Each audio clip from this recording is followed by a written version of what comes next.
Namaskar, Hyderabad, and Glam on Miss and Mrs. India, and doing his audition in 39 cities and 60 contestant, and after this 35 contestant going to Malaysia, and winner of course आपके सामने हैं हेमलता जी, आपके हैदराबाद से हैं और काफ़ी tough competition था जिसमें से विनर इन्होंने बहुत मेहनत किया तो आज ग्लैमोन में से मिसेस इंडिया बने हुए हैं. So that's it. इसके बाद हमारा स्टार्ट हो रहा है ग्लैमोन मिस वर्ल्ड.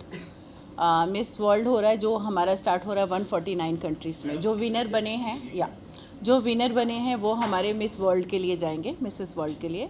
तो इसका जो शो होगा, फिनाले होगा, वो पेरिस में होगा. सो अब उसकी तैयारी हेमलता जी करेंगे. ओके जी. హాయ్ అందరికీ నమస్కారం. మీకు అందరికీ తెలుసు నేను ఫిలిం ఇండస్ట్రీలో ఎప్పటి నుంచో ఉంటున్నాను అండ్ టీవీ సీరియల్స్ చేస్తున్నాను. ఫస్ట్ జెమినీ టీవీ యాంకర్గా స్టార్టప్ చేశాను.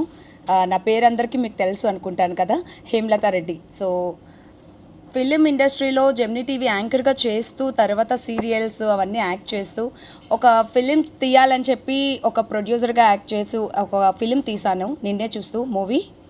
దాని తర్వాత మూవీ అయ్యి గ్యాప్ వచ్చిన తర్వాత కోవిడ్ గ్యాప్లోని నేను ఫ్యాషన్ షోకి ఆడిషన్కి వెళ్ళాను. నార్మల్గా సింపుల్గా వెళ్దామా వద్దా అన్న ఒక దాంట్లో వెళ్ళి ఆడిషన్ వైజాగ్ రిప్రజెంట్ చేస్తూ వెళ్ళి ఇచ్చాను ఆడిషను. జస్ట్ ఆఫ్టర్ దట్ నాకు వన్ ఇయర్ తర్వాత మేడంకి కొంచెం యాక్సిడెంట్ అయ్యి మాకు ఫోన్లోనే సెక్షన్స్ అన్నీ అయినాయి.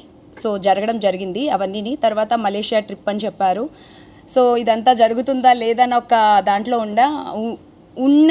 ఉన్న సమయంలో ఒక సడన్లీ కాల్ వచ్చింది. So we are going to travelling Malaysia అని చెప్పి. సో మలేషియా వెళ్ళాం. 1 వీక్ ట్రిప్. ఈ 1 వీక్లో ఫస్ట్ డే 1 నుంచి వాళ్ళు ఫస్ట్ క్లాస్ ఇది అంటే సెక్షన్ వైజ్గా వాళ్ళు మమ్మల్ని ట్రైన్ చేస్తూ ఉన్నారు. సో ట్రైన్ చేసిన దాంట్లో అందరికీ ట్రైన్ అయిపోయిన తర్వాత లైక్ లాస్ట్ మూమెంట్లో pre judgement question and answers, talent round, ఇవన్నీ రౌండ్స్ అని పెట్టిన తర్వాత వాళ్ళు జడ్జ్మెంట్ ఇవ్వడం జరిగింది. తర్వాత ఫైనల్ రౌండ్లో జడ్జ్మెంట్స్ ఇచ్చారు. సో ఇప్పుడు జడ్జ్మెంట్ అయిన తర్వాత మీ ముందుకు నేను మిస్ ఇండియా కాంపిటీషన్లో విన్నర్ అయ్యి మీ ముందుకు వచ్చాను. That's it. Thank you.